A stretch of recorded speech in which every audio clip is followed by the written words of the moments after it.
Assalamualaikum warahmatullahi wabarakatuh.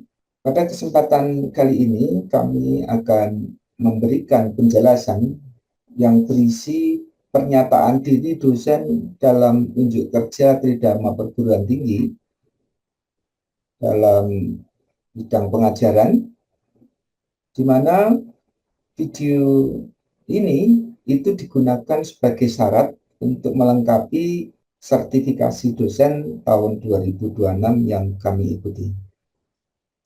Kami memperkenalkan diri, nama Dr. Edi Jogatama Purhita, SSN MDS, di mana kami adalah dosen tetap di Universitas Sains dan Teknologi Komputer Semarang, ditugaskan dalam program studi S1 Desain Komunikasi Visual untuk mengajar mata kuliah pokok teknologi gambar digital. Mata kuliah ini sesuai dengan kompetensi dan pendidikan kami, di mana S3 kami adalah Doktor Ilmu Komputer dengan S2 Magister Desain, maka kelompok pohon keilmuan kami adalah Rekayasa Komputer dan Teknologi Informasi, dengan cabang ilmu yang kami pilih adalah komputer grafis, multimedia, dan kecerdasan buatan. Untuk selanjutnya kami akan menerangkan tentang mata kuliah pokok yang kami ajar, yaitu teknologi gambar digital.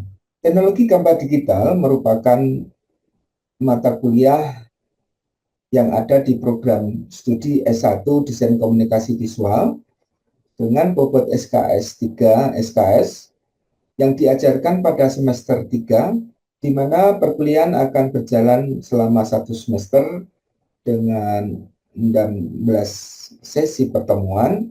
Pada pertemuan ke-8 itu adalah ujian tengah semester dan pertemuan ke-16 adalah ujian akhir semester. Mata kuliah teknologi gambar digital merupakan mata kuliah wajib yang dirancang untuk memberikan mahasiswa pemahaman komprehensif tentang fondasi teknologi gambar digital. Seiring dengan perkembangan zaman, tentu dikaitkan dengan perkembangannya di era kecerdasan buatan atau artificial intelligence, atau disingkat AI. Mata kuliah ini mengintegrasikan teori dasar representasi gambar digital, teknik akuisisi, pengolahan, hingga aplikasi AI generatif dalam konteks desain komunikasi visual. Pendekatan perkuliahan yang kami gunakan yaitu Outcome Based Education atau OBE, di mana mahasiswa tidak hanya memahami aspek teknis gambar digital secara mendalam, tapi juga mampu mengaplikasikan pengetahuan tersebut di dalam praktek desain profesional yang relevan dengan tuntutan industri kreatif kontemporer. Pembahasannya mencakup aspek teknis, diantaranya adalah pemodelan warna, format file, kompresi, juga aspek estetis, aspek keindahan, ataupun aspek etika di dalam penggunaan AI, serta dampak transformasi AI terhadap industri desain komunikasi visual. Capaian pembelajaran lulusan yang didukung oleh mata kuliah ini adalah diharapkan mahasiswa mampu menguasai teori, konsep, dan prinsip dasar dalam bidang desain komunikasi visual yang berlandaskan ilmu pengetahuan dan teknologi terkini. Mahasiswa mampu menerapkan teknologi digital dalam proses perancangan komunikasi visual secara inovatif, kreatif, dan responsif terhadap perkembangan industri. Juga mahasiswa mampu menganalisis dan memecahkan permasalahan desain komunikasi visual dengan pendekatan ilmiah dan teknologi yang tepat. Mahasiswa mampu menginternalisasi nilai-nilai etika profesional, tanggung jawab sosial, dan integritas dalam praktek desain komunikasi visual, serta mahasiswa mampu berkomunikasi dan berkolaborasi secara efektif dalam lingkungan kerja multidisiplin dan global. Sedangkan capaian pembelajaran mata kuliah teknologi gambar digital, itu mahasiswa mampu menjelaskan fondasi teknologi gambar digital, sejarah perkembangannya, dan peran kecerdasan buatan dalam ekosistem gambar digital modern secara komprehensif. Yang kedua, mahasiswa mampu mengidentifikasi dan menganalisis struktur representasi gambar digital, sistem model warna, format file, dan teknik kompresi gambar untuk berbagai kebutuhan desain. Yang ketiga, mahasiswa mampu menerapkan teknik pengolahan dan peningkatan kualitas gambar digital secara profesional menggunakan perangkat lunak desain dan teknologi AI. Yang keempat, mahasiswa mampu menggunakan teknologi generatif AI dan teknik prompt atau prompt engineering visual untuk menghasilkan aset gambar digital berkualitas tinggi yang mendukung kebutuhan desain. Yang kelima, mahasiswa mampu mengevaluasi estetika gambar digital dan menganalisis dampak transformatif AI terhadap industri desain komunikasi visual secara kritis. Yang keenam, mahasiswa mampu mengimplementasikan prinsip etika, hak cipta, dan keamanan gambar dalam praktek desain di era AI secara bertanggung jawab.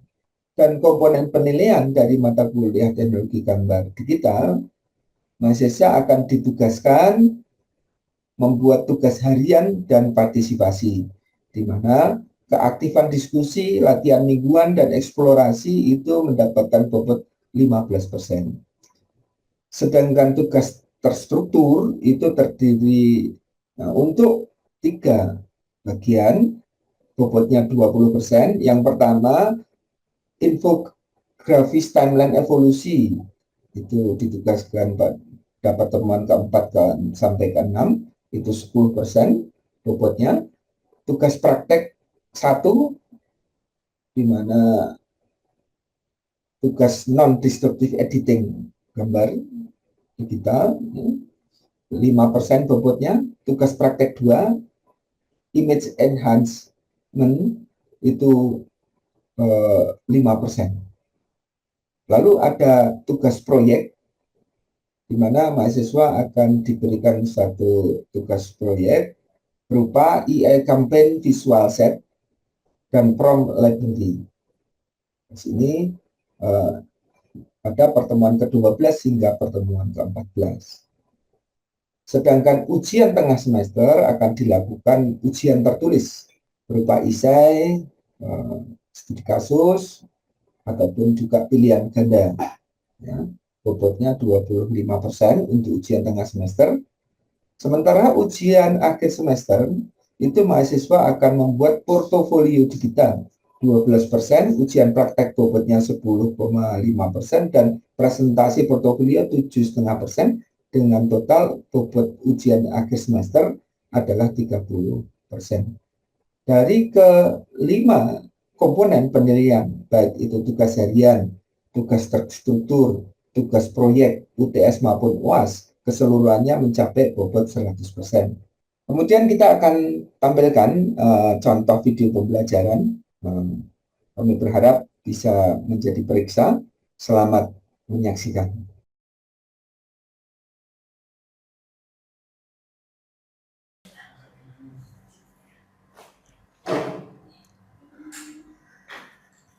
Assalamualaikum warahmatullahi wabarakatuh. Selamat siang semuanya. Sehat selalu? Alhamdulillah. Itu yang baik diharapkan ya. Dari kalian senantiasa sehat, biar belajarnya fokus dan tidak terhalang oleh kesehatan kalian. Dan ini belajar di program studi desain komunikasi visual ini tidak hanya kalian mencari ijazah, tapi kalian nanti akan mempersiapkan diri menjadi profesional, yaitu menjadi desainer. Ya. Nah, minggu lalu kita telah belajar pada pertemuan perdana mata kuliah teknologi gambar digital di era AI. Ya. Jadi pada minggu lalu kita telah terangkan terkait dengan apa itu gambar digital, sejarahnya, perkembangannya bagaimana, kemudian peran AI terutama ya, karena isu yang sekarang ini sedang tren adalah AI. AI itu merambah ke semua bidang, apalagi bidang desain, pengolahan gambar. Nah, gambar digital itu berkembang ke arah AI. Ini contoh gambar yang dibuat dengan AI. Ya, jadi Pak Edi tidak membuatnya secara manual, tapi ini dari hasil pengolahan AI untuk menghasilkan suatu gambar digital. Nah, gambar yang diolah dengan komputer yang terdiri dari pixel, titik, yang berisi data numerik yang bisa dibaca secara matematis oleh prosesor komputer. Ya. Nah, ini nanti pada pertemuan kedua, Pak Edi akan terangkan bagaimana dasar representasi gambar digital, di mana gambar digital itu bisa muncul di dalam layar yang kalian lihat itu bagaimana cara kerjanya. Bagaimana memahami gambar digital itu dibangun dari bawah, mulai dari pixel tunggal hingga matriks data yang dibaca oleh kecerdasan buatan. Ya. Walaupun kalian bukan mahasiswa teknologi informasi, tapi kalian kan mahasiswa Diskomfis itu akan menggunakan teknologi AI ataupun digital, teknologi digital ataupun teknologi komputer untuk mengolah gambar kalian. Maka kalian perlu memahami bagaimana cara kerja AI ataupun teknologi digital itu dalam mengolah gambar. Ya. Kalau mungkin mahasiswa komputer ya mereka akan disiapkan untuk memahami teknologinya untuk membuat satu program pengolahan gambar. Tapi kalian kan mau menggunakan teknologi itu, maka kalian perlu memahami bagaimana cara kerja teknologi tersebut ya.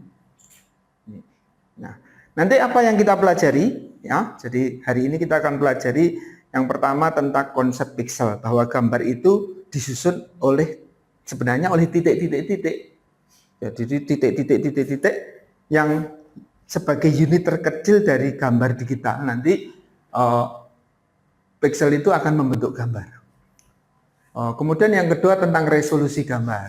Ya, kalian tentu akan memahami bahwa gambar yang digunakan untuk layar berbeda dengan gambar yang digunakan untuk mesin cetak. Nah, tentu tergantung dari nanti penggunaannya, resolusinya bagaimana. Apa itu resolusi nanti kita akan bicara. Kemudian bit depth. Bit depth itu kedalaman warna yang mempengaruhi kualitas gambar. Di gambar itu sering kalian lihat kan gambar itu kadang-kala blur, kadang-kala dia tidak jelas. Itu karena nanti pengaruhnya di bit depth ini. Kemudian juga tentang sampling bagaimana proses mengubah sinyal analog menjadi data digital, juga dua paradigma gambar yaitu gambar raster dan gambar vektor, serta juga struktur gambar data gambar ini bagaimana nanti gambar sebagai metrik angka yang bisa dibaca AI. Ya. Nah, sekarang apa itu pixel? Pixel itu berasal dari picture element, di mana pixel itu merupakan unit terkecil yang menyusun sebuah gambar digital. Ibaratnya seperti ini, gambar itu titik-titik warna. Kalau titik-titik warna itu membentuk suatu pola tertentu, ya bisa saja muka Pak Edi ini kan muncul di sini karena ada titik-titik warna yang menyusun. Nah itu kalau diperbesar, di zoom sebenarnya itu ya terdiri dari titik-titik warna gini. Ya, kotak-kotak kecil satu warna spesifik. Namun dalam komputasi komputer itu sebenarnya berisi data. Ya, data numerik ribuan bahkan jutaan pixel itu disusun dalam sebuah grid dua dimensi. Nah, ini jadi kotak-kotak dua dimensional. Akhirnya mata manusia itu mempersepsikan sebagai gambar yang lurus. Kalau titiknya makin besar kan kotak-kotaknya makin kelihatan. Tapi kalau titiknya kecil, kotaknya tidak kelihatan. Yang ada hanyalah warna-warna yang menyusun. Yang makin rapat, makin banyak pikselnya, tentu gambarnya makin jelas. Kalau makin renggang, kotak-kotaknya makin kelihatan seperti ini, kotak-kotak. Ya. Nah, manusia akan mempersepsikan sebagai sebuah gambar. Jadi ketika di zoom, diperbesar ya akhirnya kotaknya membesar seperti ini. Ini konsepnya begitu. Ini gambar pixel. Dan di dalam gambar pixel ini contohnya misalnya dia menyimpan data numerik. Jadi rentang pixel warna ini dalam rentang 0 sampai 255 untuk setiap saluran warna. Red, green, blue. Jadi merah, hijau, dan biru. Ini warna untuk warna apa namanya itu? Cahaya. Ya, untuk warna untuk layar. Komposisinya itu. Kalau untuk cetak kan kalian mungkin di mata pelajaran lain apa namanya itu teknologi cetak kan kenal warna untuk cetak ini cyan, magenta, yellow. Jadi komposisi warna. Waktu kalian belajar ilmu dasar ya desain itu kalian bahwa ada komposisi warna-warna primer. Ya ini sesungguhnya kalau warna layar itu red, green, blue, RGB nantinya. Kalau cetak CMYK nanti kalian pelajari di teknologi. Nah di sini ini kita lihat kan apa namanya standar resolusi untuk web itu 72 sampai 96 ppi. Ini untuk tampilan layar komputer dan perangkat mobile. Yang for file berukuran lebih kecil ideal untuk web dan medsos itu sekitar 72 hingga 96 ppi. Makin kamu pilih yang gede tentu resikonya apa? Filenya makin besar. Nah, kamu juga bisa memperkirakan kamu pilih yang PPI-nya mungkin standarnya jangan sampai di bawah 72 tapi mungkin ya di atasnya, tapi jangan terlalu resolusi terlalu tinggi karena resikonya apa? File besar berarti ketika di-upload atau diunggah datanya juga prosesnya makin lama, makin lambat gitu kan. Nanti jadi itu kalau untuk cetak itu 300 dpi sudah cukup. Jadi standar industri percetakan profesional menghasilkan gambar tajam pada jarak pandang normal. Untuk brosur, poster itu kualitas cetak gambarnya itu 300 dpi. Nah, kalau untuk kualitas cetak tinggi misalnya ya di 2 kali lipat kan 600 dpi ke atas. Ini untuk gambarnya akan semakin jelas. Ya, akan semakin jelas. Maka kalau kamu HP pun juga ya ada pilihannya berapa resolusinya kan? Ya kamu pilih yang tinggi walaupun nanti bisa saja kemudian diturunkan menggunakan software, tapi supaya kalian tidak ketika memfoto tidak kehilangan kualitas gambar. Karena ketika resolusinya rendah kamu gunakan waktu memproduksi gambar, ya menggunakan kamera digital, konsekuensinya nanti kalau kamu tampilkan atau kamu ubah, gambarnya akan pecah tadi ya. Nah, ini. Nah, di sini kan pasti ketika resolusinya itu makin gede, ukuran filenya makin besar. Kualitas tampilannya tentu resolusi rendah pada layar akan terlihat buram pecah. Ini kalau dalam layar ya. Jadi tampilannya pasti akan blur, akan buram. Kemudian untuk cetak juga sama. Kalau dicetak gambarnya itu DPI-nya kurang dari 300, itu kemungkinannya gambarnya juga akan pecah. Nah, itu pengaruh dari resolusi terhadap hasil akhir. Ya. Ada yang pernah punya pengalaman ke digital printing, akhirnya gambarnya pecah? Pernah, Kak? Gimana ceritanya? Sebentar. Ya, gimana? Misal kita mau ngeprint Pak, ya. Ngeprint ke digital printing gitu. Seperti contoh kayak MMT. Nah, itu tuh dari resolusi HP itu udah paling tinggi. Paling tinggi. Nah, tapi setelah dikirim ke printing, itu tuh pecah. Nah, maka dari itu kayak dari digital printing itu setelah itu minta kayak originalnya. Jadi dari aplikasinya kirim link aja, jangan file gitu. Jadi nanti dari digital printing itu download sendiri gitu Pak. Download sendiri. Jadi itu apa ngaruh ya Pak? Kalau dari kita ngirim lewat WA atau Bluetooth ya, gitu. Ya, mengaruh. Karena apa? Jadi misalnya WA. Iya. WA itu untuk mentransfer gambarnya itu punya standar tersendiri. Iya.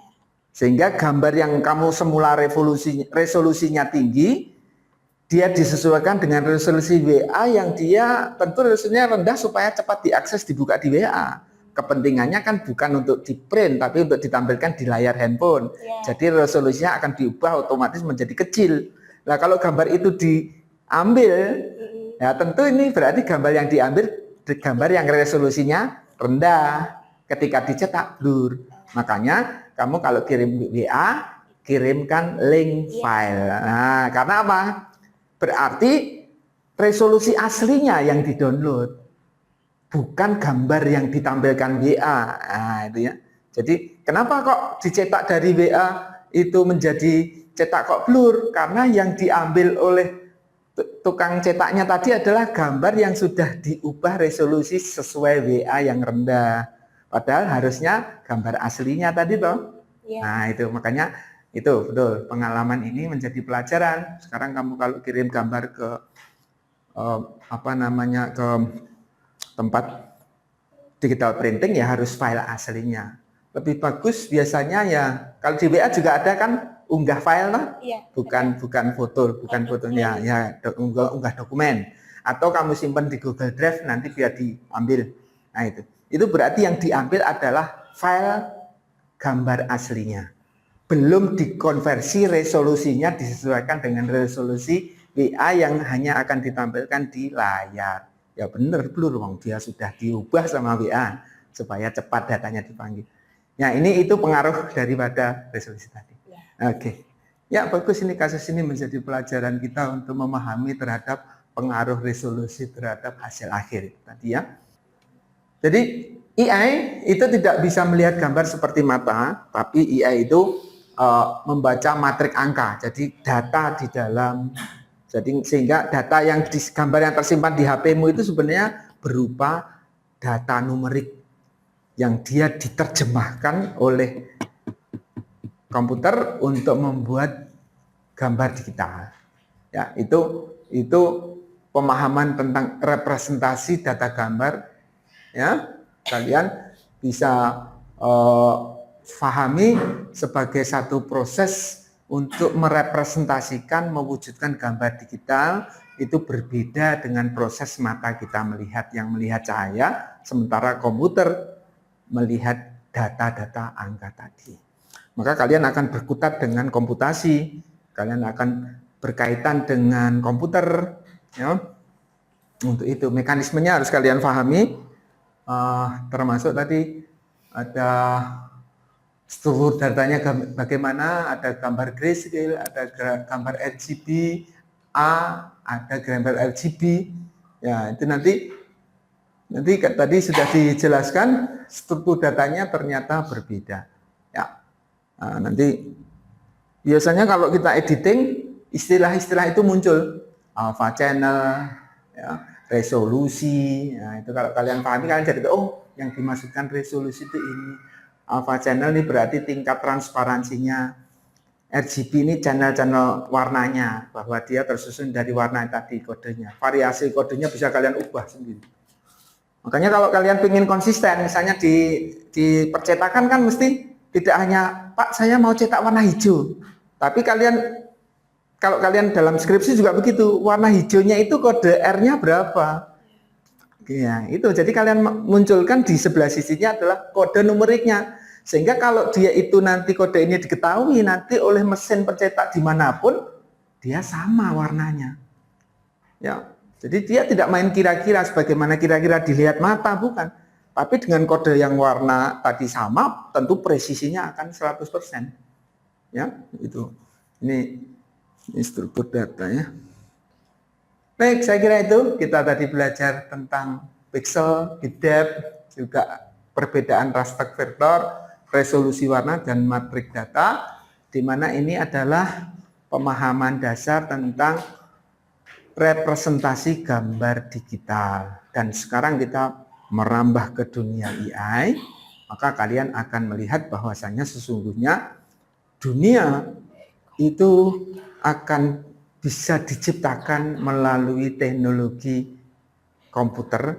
Jadi gambar buatan komputer itu adalah bisa hampir dengan dengan teknologi yang ada itu menyerupai sebagaimana aslinya. Ya contohnya tadi gambar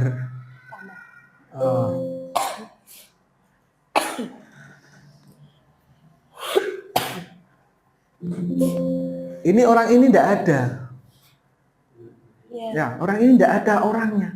Tapi sosok manusia yang diimajinasikan berdasarkan data untuk membentuk karakter manusia yang seperti ini. Ini kamu bisa ubah. Bahkan gambar yang seperti ini pun, misalnya dua gambar ini, gambar Pak Edi, ubah gambar itu seperti gambar referensi gambar Pak Edi. Maka yang di situ nanti yang muncul wajah Pak Edi. Kalian coba pakai Gemini. Iya Pak. Sudah. Ya, itu kan prosesnya artinya apa? Gambar itu dicipta karena tadi komputer membaca data-data gambar, kemudian memadukannya dan menempelkan data-data tadi pada referensi gambar yang dipakai tadi sama. Nah, itu cara kerjanya begitu. Ya, tidak lagi kalian melihat melukis, sudah tidak lagi. Jadi kalian akan melukis dengan menggunakan, makanya nanti ada prompt engineering. Nanti kita akan ada pelajaran prompt engineering di mana kita bagaimana membuat prompt yang bisa menghasilkan suatu gambar yang seperti yang dikehendaki. Nah, pertanyaannya tadi, Pak bisa enggak Pak? Sah Pak, kalau kita membuat skripsi menggunakan AI? Sah. Bukan tapi. Karena AI hanya alat, konsepnya kamu yang mengarahkan. Kalau AI tidak kamu perintah, AI akan menghasilkan gambar yang acak, tidak karuan, dan tidak nyambung pasti. Makanya sah, kenapa? Tetap kamu sebagai desainer, otaknya yang memasukkan konsep-konsep tadi. Ya, misalnya contohnya ini, gambar ini imajinasi murni daripada komputer. Kemudian tak padukan dengan gambar Pak Edi atau gambaran ini buat gambar ini sebagai tokoh yang di situ dengan usia 17 tahun. Ini sudah 54 tahun tapi di situ dibuat 17 tahun. Bisa. Pak Edi dibayangkan 17 tahun sedang ngoprek komputer. Ya itu kan berarti konsepnya kamu yang bikin. AI hanya menerima perintah yang disebut sebagai prompt. Nah, nanti kita akan sampai pelajaran prompt engineering, ya. Dan dunia digital merambah ke dunia visual. Siapkan kalian pahami teknologi gambar digital berbasis AI ini akan sangat berperan dalam kalian nanti ke depannya dalam profesi desainer. Ya. Baik, terima kasih perhatiannya. Pak Edi doakan senantiasa sehat selalu dan sukses ke depannya. Nah, selamat siang. Assalamualaikum warahmatullahi wabarakatuh. Waalaikumsalam warahmatullahi wabarakatuh.